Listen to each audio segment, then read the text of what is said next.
Hello students, welcome to my YouTube channel. और आज हम यहाँ पर डिस्कस करने वाले हैं यूके ट्रिपल एस सी के लिए इम्पोर्टेंट एमसीक्यू फॉर केमिस्ट्री। ये जो हमारा थर्ड लेक्चर रहने वाला है, इसमें हम डिस्कस करेंगे क्लास 9 चैप्टर 3, जो हमारा एनसीईआरटी से होगा। ये हम बाकी एग्जाम्स के लिए भी यूज कर सकते हैं केमिस्ट्री के। तो सबसे पहले जो हमारा क्वेश्चन है वो है, which of the following is correct about Dalton's atomic theory. तो डाल्टन की जो एटॉमिक थ्योरी है उसी के संदर्भ में हमें बताना है कि कौन कौन से यहाँ पे स्टेटमेंट सही है। All the matter is made up of very thin, very tiny particles called atoms. तो जो मैटर होता है वो किस चीज का बना होता है? छोटे छोटे पार्टिकल्स का बना होता है, जिनको हम एटम्स कहते हैं। तो ये स्टेटमेंट तो हमारी सही है। Atoms are indivisible particles. तो एटम्स वो पार्टिकल है जिनको हम और डिवाइड नहीं कर सकते। तो ये डाल्टन की एटॉमिक के थ्योरी के हिसाब से सही है। Atoms combine in the ratio of small whole number to form compounds. तो जो एटम्स होते हैं वो एक छोटा सा, मतलब जो एक रेशियो बनाते हैं जिससे वो कंपेयर कर पाए, मतलब मिनिमम जो रेशियो, मिनिमम होल नंबर का जो वो रेशियो बनाएंगे जिससे वो एक कंपाउंड फॉर्म करेंगे। तो ये स्टेटमेंट भी हमारी सही है। चौथी स्टेटमेंट है हमारे पास, the relative number and kinds of atoms are constant in a given compound. तो ये कहना चाह रहा है कि जो जिस तरह के एटम्स होते हैं और जो नंबर होता है उनका, वो किसी एक गिवन कंपाउंड में सेम रहता है। तो ये स्टेटमेंट भी हमारी करेक्ट हो जाती है।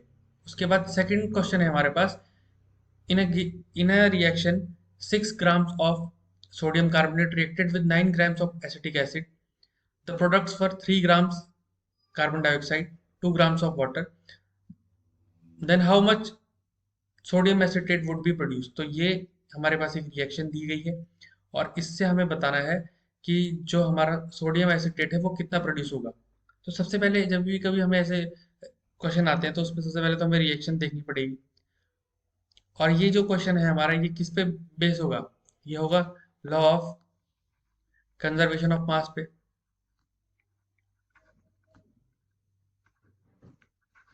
और हमें पता है कि जो law of conservation of mass है वो क्या बताता है कि जितना हमारे पास रिएक्टेंट का मास होता है उतना ही हमारा प्रोडक्ट का मास भी होगा। तो सबसे पहले जो हमारी रिएक्शन है वो लिखते हैं हम। तो हमारी रिएक्शन है सोडियम कार्बोनेट Na2CO3। इसका रिएक्शन कराना है हमने एसिटिक एसिड के साथ CH3COOH, ठीक है। और ये हमें क्या फॉर्म करके देगा? सोडियम एसिटेट बनाएगा, मतलब कि CH3CONA। साथ में ये देगा हमें वाटर का मॉलिक्यूल और कार्बन डाइऑक्साइड देगा। बैलेंसिंग कर देंगे इसको यहाँ पे। तो यहाँ पे अब हम देख सकते हैं कि जो हमारा रिएक्टेंट साइड है उसका प्लस करके देखते हैं। तो जो हमारा रिएक्टेंट साइड पे होगा वो हमें दिया है 6 ग्राम प्लस 9 ग्राम। तो ये हो गया हमारा 15। अब ये हमारा किसके बराबर होना चाहिए? ये 3 gram plus 2 grams plus x कर देते हैं। एक्स जो हमें निकालना है यहाँ पे सोडियम एसिटेट। तो यहाँ पे क्या हुआ? 9 और 6 15 हो गया। 15 में से हमने माइनस कर रहा है 5 को। तो जो एक्स की वैल्यू निकल के आई है वो हमारी यहाँ पे 10 निकल के आई है। तो जो करेक्ट आंसर होगा वो हमारा होगा 10 ग्राम। तो ऑप्शन नंबर ए हमारा करेक्ट आंसर हो जाता है। उसके बाद नेक्स्ट क्वेश्चन है हमारे पास, which of this is incorrect according to IUPAC. हमें पता है आईयूपीएसी क्या होती है, international union for pure and applied chemistry. तो ये आईयूपीएसी होती है। अब यहाँ पे क्या होता है, ये एक हमें एक गाइडलाइन देती है जिसके हिसाब से हमें कोई भी एलिमेंट्स, कंपाउंड्स, इनका नाम रखना होता है। वही रूल फॉलो करने होते हैं हमें। तो उसके हिसाब से जो ये कॉपर है, तो कॉपर का सिंबल करेक्ट है यहाँ पे। सोडियम के लिए Na लिखते हैं, ये भी सही है हमारा। सिल्वर के लिए Ag लिखते हैं। बट बोरॉन के लिए हम सिंपली बी लिखते हैं। तो ये जो स्टेटमेंट है ये हमारा इनकरेक्ट स्टेटमेंट ये वाली हो जाती है। तो यहाँ पे हमारी बी स्टेटमेंट इनकरेक्ट हो जाती है। उसके बाद फोर्थ क्वेश्चन है हमारे पास, which of this is correct statement. इनमें से कौन सी हमारी करेक्ट स्टेटमेंट होने वाली है? तो सबसे पहला जो क्वेश्चन है, सबसे पहला जो स्टेटमेंट है हमारे पास वो है, the atomic mass unit is written as AMU और U। जो एटॉमिक मास यूनिट है उसे कैसे लिखते हैं हम? या तो AMU की तरह लिखेंगे या तो U लिखेंगे। और जो U होता है उसका मतलब होता है यूनिफाइड मास। तो ये स्टेटमेंट तो हमारी करेक्ट है। सेकंड स्टेटमेंट जो है हमारे पास, 1 AMU is a mass unit equal to 1/12 mass of 1 atom of carbon 12। तो जो C12 होता है, उस उसके एक एटम के 1/12 जो मास होता है, उसी को हम एक एमयू की तरह मानते हैं। तो ये स्टेटमेंट भी हमारी करेक्ट स्टेटमेंट है। सी स्टेटमेंट है हमारी, relative atomic mass is the average mass of element as compare to the mass of C12 atom. तो अभी हमने ऊपर में भी डिस्कस किया कि हम क्या करते हैं, उसके रिलेटिव लेते हैं, उसके उसके कंपैरिजन में लेते हैं, जिसका भी हमें एवरेज मास कैलकुलेट करना है। तो ये भी स्टेटमेंट हमारी करेक्ट हो जाती है। तो इस हिसाब से हमारी क्या है, all the statements are correct, सभी हमारी जो स्टेटमेंट है वो सारी सही है। फिफ्थ क्वेश्चन है हमारे पास, which of these is polyatomic according to the atomicity of the molecule. अब हमें पता है कि एटॉमिसिटी क्या होता है, कि नंबर ऑफ कितने मॉलिक्यूल्स हैं उसमें, तो वो बताता है। तो जो हीलियम है वो तो सिंगली रहता है, तो वो सिंपल उसमें एक ही रहेगा। तो ये हमारा क्या होता है, मोनो एटॉमिक हो जाता है। ये हमारा मोनो हो गया। जो क्लोरीन है वो Cl2 के फॉर्म में रहता है, तो उसको हम क्या करेंगे, ये हो जाता है हमारा डाईवेलेंट, डाईएटॉमिक, ये डाईएटॉमिक कह सकते हैं इसे। ये हीलियम है तो ये मोनोएटॉमिक हो गया, क्लोरीन हमारे यहाँ डाईएटॉमिक हो गया। जो फास्फोरस है वो P4 के फॉर्म में रहता है, तो इसको कहते हैं हम टेट्रा।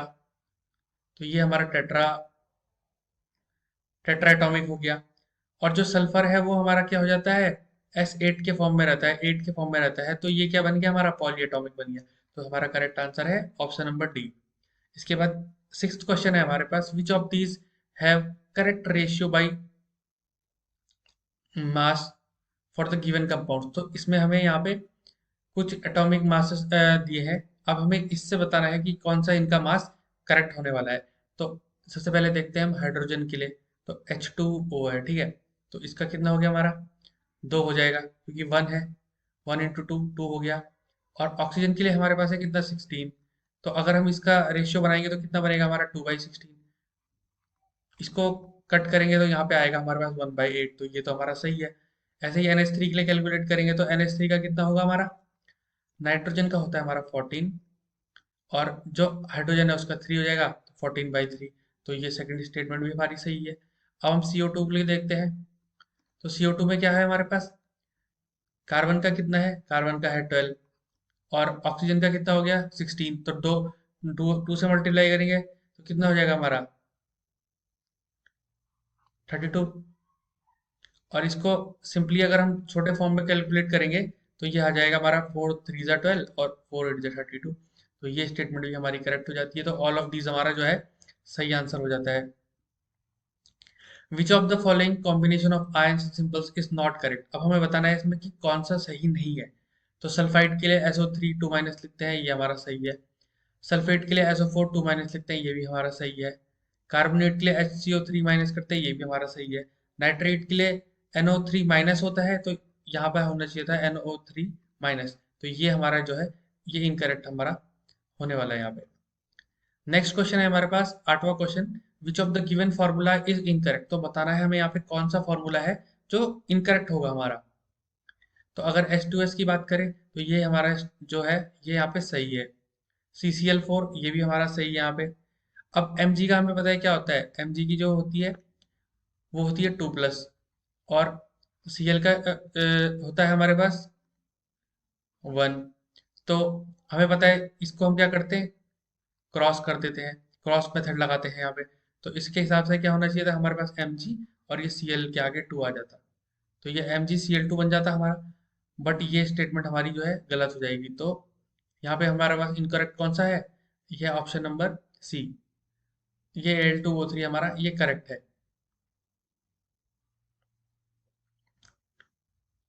अब नाइन्थ क्वेश्चन है हमारे पास, what is the correct formula for sodium carbonate. तो सोडियम कार्बोनेट के लिए हमारे पास कौन सा सही रहने वाला है। तो इसको कैसे करेंगे, इसको भी सेम वैसे ही करेंगे कि हम लिखेंगे सोडियम Na। तो सोडियम का पता है हमें क्या होता है, 1+ होता है। और कार्बोनेट का क्या होता है, CO3 2- होता है। इसमें भी अब यहाँ पे 2- लिख देंगे, ये हमारा फिर से क्या होगा, क्रॉस मल्टीप्लाई, क्रॉस मतलब जो मेथड होता है हमारा। अब Na के आगे क्या लिख देंगे हम, Na के आगे आ जाएगा 2, और CO3 ये सिंपल का ऐसा ही का ऐसा रह जाएगा, क्योंकि इसके बाद 1 आ गया यहाँ पे। तो जो करेक्ट ऑप्शन है हमारा वो कौन सा है, ऑप्शन नंबर डी, ये भी हमारा हो गया। नेक्स्ट क्वेश्चन है हमारे पास, which of the following statements are correct. अब इनमें से बताना है कि कौन सी वाली हमारी जो स्टेटमेंट्स हैं वो सही है। The charge species of metals and non metals are known as ions. तो आयंस हम किसे कहते हैं, जो क्या होती है हमारी चार्ज स्पीशीज होती है, चाहे वो मेटल्स हो चाहे वो नॉन मेटल्स हो। जब उन पे कोई चार्ज आ जाता है, जैसे कि हमारे पास NaCl है, तो ये Na प्लस ये पॉजिटिव चार्ज बन गया, ये Cl ये नेगेटिव चार्ज बन गया, तो ये हमारा आयन बन गया। ठीक है।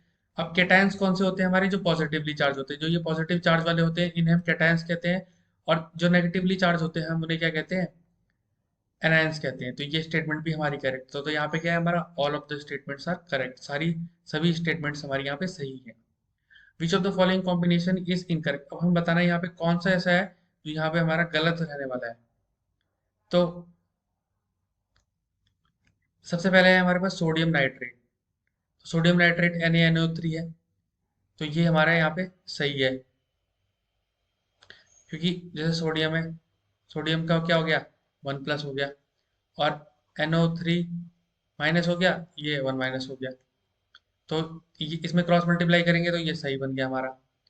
सेम ऐसे ही अगर हम कैल्शियम हाइड्रोक्साइड में करेंगे तो यहाँ पे भी क्या है हमारे पास, Ca2+ हो जाता है, OH में माइनस है, तो ये हमारा स्टेटमेंट सही हो जाएगा।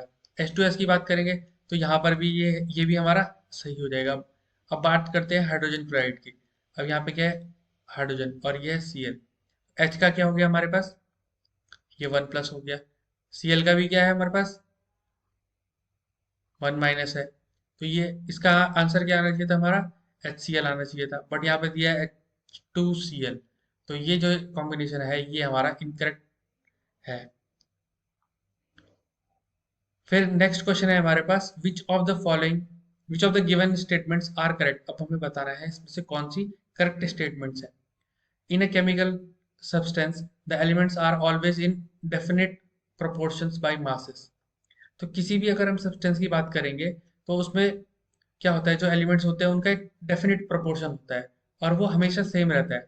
चाहे अगर हम उसे दूसरे, अगर वही फॉर्मूला अगर आज मैं इस लैब में बना रहा हूँ और कल किसी दूसरी लैब में बनाऊंगा, तो जो वो केमिकल सब्सटेंस होगा उसका जो प्रोपोर्शन रहेगा वो हमेशा सेम रहेगा। तो ये स्टेटमेंट तो हमारी सही है। The law of constant proportion is also known as law of definite proportion. तो जो कांस्टेंट प्रोपोर्शन है उसे हम डेफिनेट प्रोपोर्शन के नाम से भी जानते हैं, तो ये स्टेटमेंट भी हमारी सही है। In water the ratio of mass of hydrogen to oxygen is 1:8। तो जो वाटर और हाइड्रोजन का मास, वाटर में हाइड्रोजन और ऑक्सीजन का जो मास का रेशियो रहने वाला है वो हमेशा 1:8 रहेगा।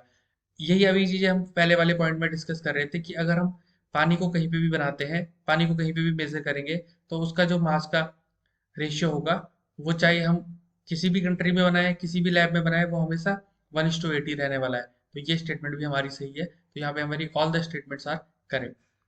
फिर 13 क्वेश्चन है हमारे पास, which of these is correct regarding the molecular mass. तो मॉलिक्यूलर मास के संदर्भ में अब हमें बताना है कौन कौन सी जो स्टेटमेंट्स हैं यहाँ पे हमारी सही होने वाली है। तो पहला स्टेटमेंट है हमारा, the molecular mass of a substance is the sum of atomic masses of all the atoms in a molecule.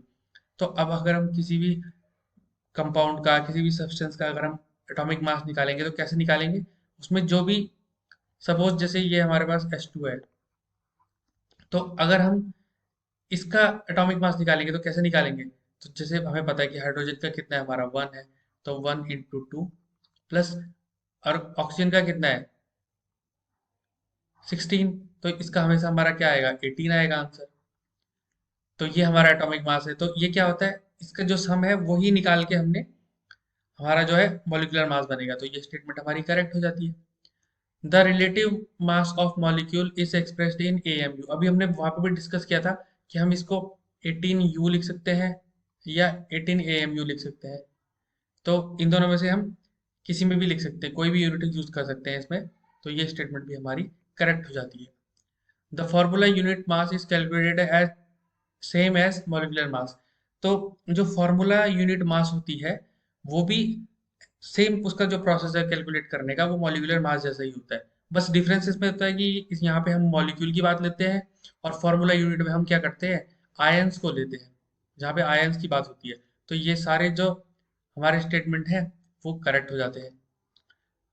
14th question है हमारे पास, calculate the molar molecular mass of HNO3।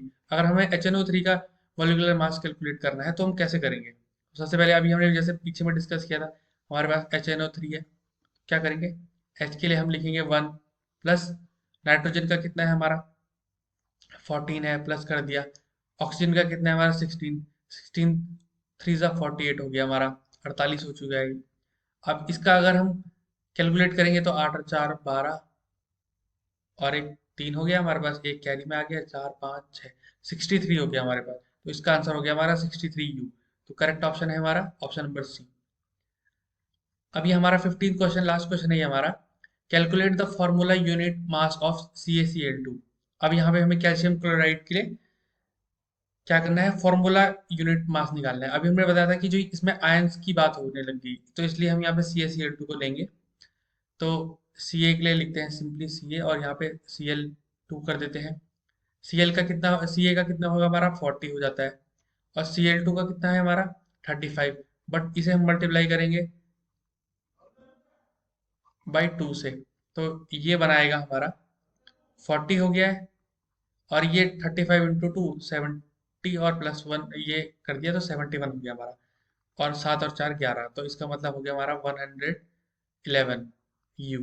तो ये हमारा जो ऑप्शन नंबर सी, यहाँ पे भी हमारा करेक्ट हो जाता है। अगर दोस्तों आपको मेरी वीडियो बनाई हुई थोड़ी सी भी पसंद आती है तो आप इसमें यहाँ पे लाइक कर सकते हैं। अगर कोई सजेशंस चाहिए तो उसके लिए आप हमें कमेंट कर सकते हैं।